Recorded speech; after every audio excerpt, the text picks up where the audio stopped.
हाय नमस्ते प्रणाम। हम विशाल लाल यादव, आप सबके छोटा भाई। तो रउरा लोग इनके बीच एगो औरी गाना सुनाओ तनी गरीबी वाला। अगर जे अच्छा लगी तो कमेंट में जरूर बताएंगे कि मैं कैसे गाया हूँ। तो चलिए शुरू करते हैं।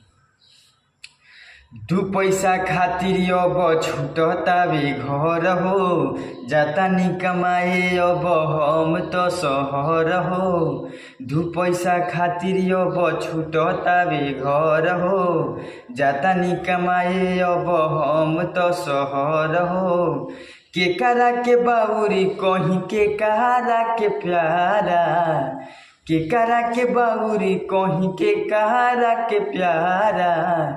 केहू नइखे भाई ये गरीब के सहारा, केहू नइखे भाई ये गरीब के सहारा।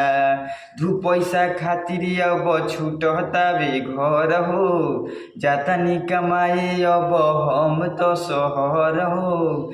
केकरा के बाउरी कहीं के कहारा के प्यारा, केकरा के बाउरी कहीं के कहारा के प्यारा। केहू नइखे भाई ये गरीब के सहारा, केहू नइखे भाई ये गरीब के सहारा। तो हमार गाना कैसा लगल कमेंट में बताएं जरूर।